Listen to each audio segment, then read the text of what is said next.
We're very excited about the potential of that, not just for young women and professional league, but also for young men, and to give them the ability to play this game. It works for us internationally, but it gives people a chance to understand this game, and particularly the young women. Is the feedback I get from them is how helpful it is to them in building their self-confidence, and to be able to play this game is joy for them. And so for us to be able to share that, I think is a positive thing, whether it's as a future Olympian or a high school player. Out of nowhere, the NFL commissioner flipped the script and came charging at Kevin Stefanski like some WWE heel ready to body slam his way into prime time. Yes, you heard that right. Roger Goodell himself just snapped, putting Stefanski on blast for the way he's been handling Shedeur Sanders. And the way he went off looked less like football business and more like cable reality drama gone wild. This isn't some meme floating around Twitter. It's the actual league boss airing out dirty laundry like it's personal beef night on ESPN. And the biggest question burning up the timeline is, why Shedeur? And why now? The timing is insane, and the explanation makes your average reality TV fight scene look like a kid's cartoon. Shedeur come back in the game to finish the 2-minute drill. Oh, I've never seen that before. I've never in my life ever have seen anything like that before. What are we doing? What are we doing? No disrespect to Snoop Huntley. Snoop is probably not going to be on the team. He's probably not going to be on the team. So I'm not sure what you were waiting to look. Snoop was on the team simply because quarterbacks were injured. So they brought in the extra body. Why not allow the players that are competing for a job, in this instance, Shedeur Sanders, to finish off? Picture this, Kevin Stefanski, the man better known for blending into the sidelines like an accountant buried in tax season, suddenly being painted as the villain in a scandal loud enough to rattle the whole league. Goodell wasn't talking about a harmless benching or a little discipline after a sloppy game. No, this was a full-blown call-out that felt like a telenovela script gone rogue. And here's the kicker. You'd think Goodell would save that fire for serious scandals. Stuff like deflated footballs, rigged plays, or refs making calls so bad, you start wondering if they're wearing glasses just for fashion. But nope, the heat is all aimed at Stefanski, and the entire NFL world is left scratching their heads, wondering what storm just got unleashed. Family, Coach Kevin Stefanski of the Cleveland Browns just shaded Shedeur Sanders once again. All of our guys feel like they're ready, Mary Kay, and they're working very hard at it. We do a lot of work with our players, rookies, vets, all our guys, spending every available minute that we have with them, getting them ready physically, mentally, whether it's in the weight room, the meeting room, out on the field. So this time, the league's leader didn't just go nuclear over Shedeur, he went supernova. And not the quiet kind either. This was the kind of detonation that had every sports commentator in America suddenly acting like they've been professors in quarterback psychology 101 their whole lives. Everyone's on TV breaking down Stefanski's coaching style like it's a crime scene investigation. The NFL has always been about control. Fines for mismatched socks, penalties if your touchdown dance has a little too much flavor, rules on everything from shoe colors to how long you can celebrate. Shedeur Sanders is letting the Cleveland Browns know, and Kevin Stefanski know, that he is ready. Shedeur Sanders is applying a lot of pressure to Kevin Stefanski and the Cleveland Browns organization. Yet here comes Roger Goodell storming in, looking less like a commissioner and more like a parent charging into the school gym because their kid got picked last in dodgeball. And the target of his wrath, Kevin Stefanski, suddenly cast as the bogeyman of the NFL. Goodell made him sound less like a coach and more like the villain in a low-budget Hallmark Christmas special gone wrong. Now let's talk about Shedeur Sanders, because he isn't just any player. He's the league's walking hype machine. He's part quarterback, part influencer, part billboard for swagger. Shedeur doesn't just play football, he sells the dream. When he walks into a room, half the NFL ownership probably hears cash registers ringing. What happened? Mary Kay asked Coach Kevin Stefanski a key question, ladies and gentlemen. It wasn't something vast. It wasn't something to the point of, just listen to Mary asked her. guys feel like they're ready, Mary Kay. So what she asked him was, how do you feel about, is Shedeur Sanders ready or not to play? She asked him that. What are his chances of playing? Is he ready or not? This man can never ask one question and get on right with it and just give the man his props. He can't do it. And endorsement deals printing in real time. So when Stefanski dared to challenge him, or as Goodell dramatically framed it, abuse him, it wasn't treated like a normal coaching decision. No, it was painted as straight up treason. Treason against the NFL's entire golden marketing plan. Remember, the league runs on star power. From Tom Brady's dynasty to Patrick Mahomes' magic and Aaron Rodgers' drama. And Shedeur is being groomed as the next jewel in that crown. Every generation has its golden child. And right now, Shedeur Sanders is the one being polished up to shine as the league's next superstar. He's the poster boy they want on jerseys, the name they want screamed in packed stadiums, the face they need plastered on every highlight reel. He makes that call. Why? Because I want the last thing people to see. I want the last thing for people to remember is the mistakes and the sacks that happened and not give him a chance to redeem himself. Because I think probably what would have happened, okay, we can't have Shedeur come in here and finish this 2-minute drive and go down and get a touchdown. We don't want that. So we're going to leave him on the sideline. So it leaves a bad taste in those mouths. So now there's nothing that they can say. There's nothing that they can say because now you got a small sample size of him playing with people that are probably not going to be on the team. In their bio on Twitter, going to say former. And then you've got Kevin Stefanski stepping in with all the charisma of a parking meter, basically telling Shedeur to sit down, zip it, and maybe just keep the clipboard warm. The optics are wild. What makes it even crazier is Stefanski isn't even known as some controversy magnet. His entire coaching persona has been built on being steady, quiet, boringly reliable. This is the guy who probably gets hyped when he finds a new color of highlighter for his playbook. And yet here he is, painted as the league's evil overlord of quarterback cruelty, like he's masterminding some twisted football experiment in a basement. It almost feels like Goodell just needed a scapegoat to pull the spotlight off the NFL's real headaches. Stuff like refs blowing calls so bad fans want to smash their TVs, or ticket prices so insane that sitting in the nosebleeds feels like you're paying for a luxury cruise. Those are the issues that should be melting down the commissioner's office. But nope. According to the league, the big emergency is Stefanski's supposed mistreatment of Shedeur Sanders. Their shiny new golden ticket. Forget about concussion protocols. Forget about turf that chews up knees. Forget about player safety. The headline issue is one coach allegedly bruising the ego of the NFL's future brand. And once that narrative hit, the media went into a frenzy. Overnight, every sports analyst suddenly looked like they'd spent years secretly studying textbooks on Shedeur's quarterback development. Talk shows turned into courtroom dramas overnight, with Kevin Stefanski dragged to the stand like he'd committed high crimes against the sacred law of star power. And right at the center of it all, Roger Goodell slipped into the role of hero, standing tall as the defender of the league's golden prodigy. Not mince words today when he was interviewed by his locker the day after practice. Shedeur Sanders let it be known to the world and to Kevin Stefanski and to the Cleveland Browns organization that he's ready right now and he's ready to play. And what do I get from that, man? It seems like Shedeur Sanders is applying a lot of pressure to that Cleveland Browns organization, and he's just waiting for his chance. But he said, look, I'm ready to play, and I'm ready to play right now. Now, we all know that Shedeur Sanders was drafted in the 5th round, 144th overall. And we know that he's the 3rd string quarterback on the depth chart, and he's the emergency quarterback every week. Because in Goodell's world, leadership doesn't mean tackling officiating disasters or fixing safety issues.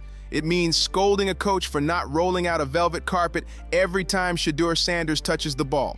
Suddenly, Goodell was painted as the knight in shining armor, At this rate, you half expect him to show up at Browns games personally holding an umbrella over Shedeur's head so not a single raindrop dares touch him. The whole saga spiraled into a soap opera so fast, fans barely had time to grab their popcorn. One day, Stefanski is just coaching, muttering about O-line breakdowns. The next, he's being cast as the NFL's ultimate villain, while Shedeur gets rebranded as the tragic hero who must be protected at all costs. And honestly, if the league doesn't start pumping dramatic theme music through the stadium during timeouts, they're missing the biggest rebrand opportunity in sports history.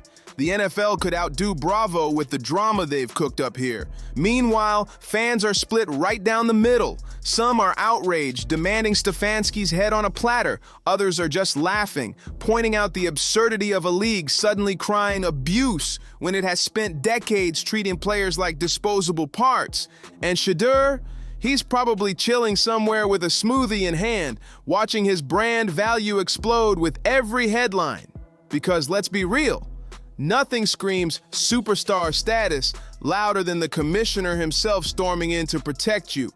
But here's the real question that keeps hanging in the air. Was Stefanski truly abusing Shedeur, or was he just coaching? Was this really mistreatment? Or did the NFL just decide that criticizing its new golden child is basically a federal crime? Shedeur Sanders' hate is getting out of control. I'm ready to play now, and sure, I think I can play. Did you see some of the quarterback play in the league so far this year? Now, a lot of people had a problem with that. Shedeur is finally frustrated. Do you think Shedeur did this to get his ass out of Cleveland?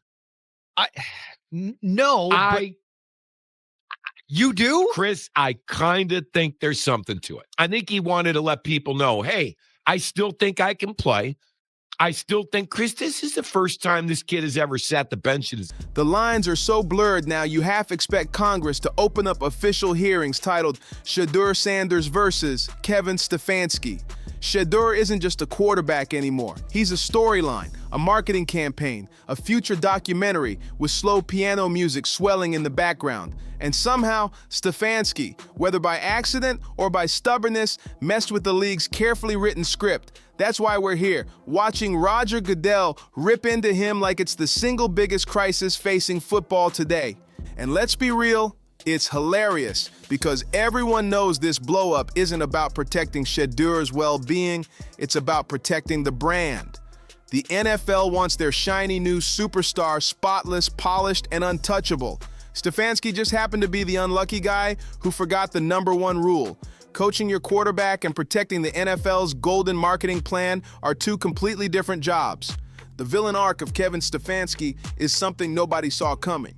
Before this circus, his biggest scandal was probably forgetting to water a ficus plant in the office. He's always been the quiet dad of NFL coaching, rocking New Balance sneakers with no shame, flipping through user manuals for entertainment, just minding his own business.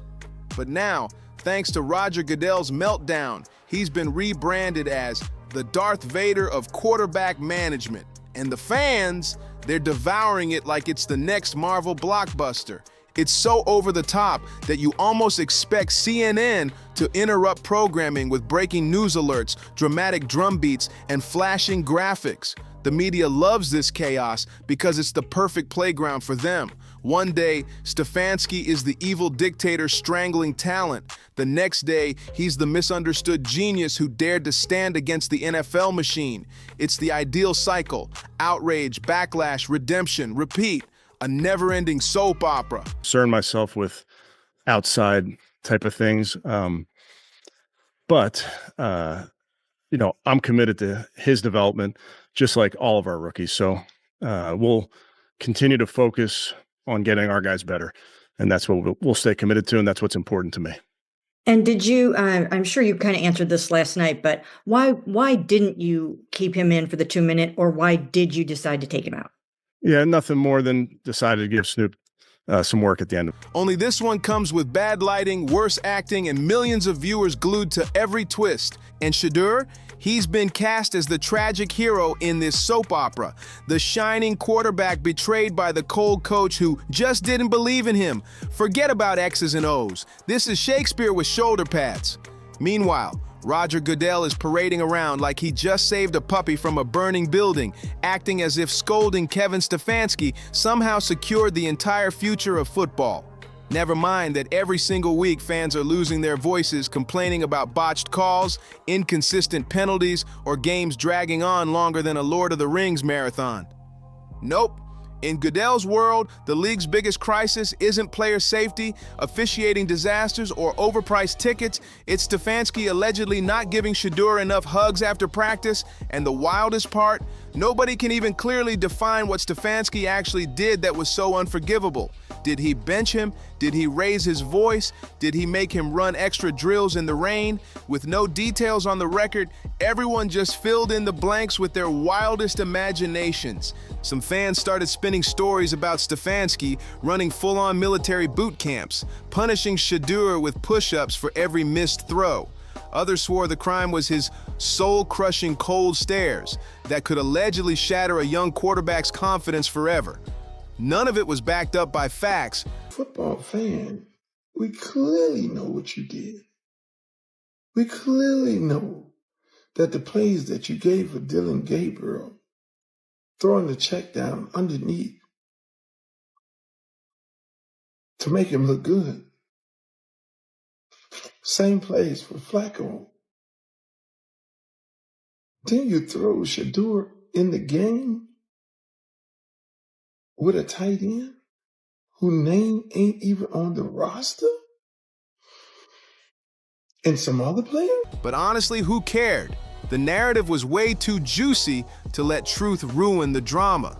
And in the middle of this madness, don't forget about the Browns. Poor Cleveland can never catch a break. For decades, they've been the NFL's punchline, the franchise you root for only if you've learned to embrace disappointment as a lifestyle. And now, right when they thought they had their shiny new hope, they're stuck in the middle of this circus with their coach branded the villain of the entire league. And just when the Browns finally crawl out of the basement and start looking like a functional franchise, boom, their head coach gets accused of mistreating the league's shiny new superstar. You couldn't script this better if you tried. The Browns could win 12 games, shock the whole league, and somehow the story would still get hijacked by accusations that Kevin Stefanski is ruining a quarterback who isn't even their long-term starter yet. That's peak Browns energy. No matter how good things look, chaos follows them around like a stray dog that refuses to leave. What really blows minds is how fast Roger Goodell escalated this circus. Normally, league drama crawls through stages. A rumor here, a leak there, then the carefully polished press releases with corporate spin. But not this time. This time, Goodell skipped every step and went straight to volcanic eruption, detonating faster than Stefanski can call for a fourth and long punt. Stefanski stays in charge, it's going to be over his dead body that Shedeur is going to play a snap this year. As I've always said about Dylan Gabriel, I think he's a little better than Tua, built stocky like Tua, nice arm, accurate, but he ain't Shedeur. Shedeur is very special to me. If Shedeur were starting right now for the Cleveland Browns, I think they'd be the talk of the league because they did just beat the Packers because they have the #1 defense in the National Football League. If you gave Shedeur Judkins in that defense, I guarantee you he would be lighting it up because he was born and raised to be a starting quarterback in the National. It was like he'd been bottling up rage for months and finally found his excuse, and Stefanski just happened to be in the blast zone. And let's not forget the irony. Goodell is out here screaming about player abuse in a league that once let games be played on fields so chewed up they looked like demolition zones. That's leadership? Please. Of course, rival coaches and players couldn't resist piling on. Some dropped slick, passive-aggressive comments about how young quarterbacks need support, not criticism. Others straight up mocked Goodell, claiming he was blowing a routine coaching decision into a full-on scandal. It spiraled into a full-blown circus. Every quote dissected, every tweet magnified, every sideline smirk treated like a crime scene photo. This wasn't football anymore. It was a cultural debate with bright lights and nonstop drama. And right in the eye of the storm stood Kevin Stefanski, looking exactly the same as always. Calm, blank, expressionless. probably wondering how his Sunday game plan turned into an accidental episode of Keeping Up with the Kardashians. The poor guy couldn't win. If he defended himself, critics would scream guilty. If he stayed quiet, they'd say he was hiding something. So Stefanski did what Stefanski always does. Stood there with that same face. If it's a right guard, you can play for that. When it's a quarterback, you kind of need that muscle to throw. So unfortunately, going to put him down for a little bit here. We'll treat it day to day and see how he responds. But want to be smart because he's a thrower, so you can't. Start Shedeur. But put him in, coach. From a fan's perspective, I'm trying to see him shake. I want to see 12 go out there and sling it. He's the showman when he plays. It's so fun to want to root for that. It's fun to imagine what it would look like if they let 12 go out there and shake it, man. Give the people what they want. Give them the keys. Well, we're not going to see it. We're going to see Joe Flacco. Like a man desperately trying to figure out why the office printer keeps jamming. And maybe that was the smartest move of all, because when you peel back the layers, it's crystal clear. This circus was never about Stefanski. It was about Shedeur Sanders, the league's golden goose. And in the NFL, you never mess with the goose? Stefanski forgot the unspoken rule, and the punishment was brutal. But here's the hilarious question nobody can stop asking. What happens to coaching if every critique of Shedeur is treated like a federal offense? Are we heading into a future where coaches have to whisper positive affirmations during timeouts? Will Stefanski be forced to hand Shedeur a participation trophy every time he nails a simple 5-yard pass? If this is the new standard, the NFL might as well replace head coaches with life coaches. People trained to clap politely and say, "You're doing amazing, sweetie," while the poor quarterback gets flattened by a defensive line for the 10th time in one game. And that's exactly where the comedy turns tragic, because if the NFL keeps playing this game, coaching won't even feel like football anymore. It'll feel like customer service. Imagine Stefanski on the sideline with a headset, not calling plays but saying, "How are we feeling today, Shedeur? Can I get you a snack? Do you need a safe space before the next drive?" It sounds ridiculous, but that's the path this league is sprinting down. Meanwhile, Roger Goodell is standing center stage like a reality show host, making sure every camera angle highlights him as the ultimate protector of the league's newest crown jewel. He's turned what should have been a private locker room issue into a national spectacle, and the more outrageous it gets, the more people tune in. The NFL isn't even hiding it anymore. This is entertainment first, sports second. And let's not ignore how this circus makes Cleveland look. The Browns finally build momentum, finally look like they've figured something out, and now they're back to being the butt of the joke. His genes, it's in his bloodline. The league wanted to teach him and his father a lesson. That's why he fell to the 5th round. Cleveland has the potential. I can see him winning 7 or 8 games, seriously. So Stefanski loves Flacco. Stefanski obviously loves Dylan Gabriel. Stefanski loves Bailey Zappi, who he brought back and is on the practice squad, but I think he's really number 3 on the depth chart. So how's Shedeur going to get it? It's not even their play on the field. It's their coach being branded the league's latest villain for daring to treat Shedeur like a quarterback instead of a golden egg-laying machine. Only in Cleveland could winning turn into a scandal this fast. But here's the twist nobody wants to admit. Shedeur doesn't even have to lift a finger in all this. His name alone is enough to send the NFL into meltdown mode. He's become a storyline bigger than touchdowns, bigger than stats, bigger than the game itself. And if that doesn't prove how upside down this league has gotten, I don't know what will. The absurdity writes itself. Imagine practice sessions where Kevin Stefanski can't even correct a missed throw without the threat of a fine hanging over his head. Picture him nervously handing Shedeur a juice box after every interception, just to avoid Roger Goodell storming in with another meltdown. At this rate, NFL sidelines might as well look like daycare centers. Quarterbacks wrapped in bubble wrap while coaches sit cross-legged, reading bedtime stories straight out of the playbook. And here's the real kicker. This circus won't be the last act. The league has drawn a bold line in the sand, and from now on, every coach will be forced to tiptoe around Shedeur like he's made of glass. He doesn't just have talent anymore, now he's got league-mandated immunity. Kevin Stefanski, without even trying, accidentally transformed Shedeur into the NFL's most valuable protected species. And the NFL, they're all in. They're more invested than ever in making sure this story ends like a fairy tale, complete with Shedeur as the smiling hero at the center of it all. Forget wins and losses. The league wants ratings, drama, and a happy ending fit for prime time. So now I want to hear from you.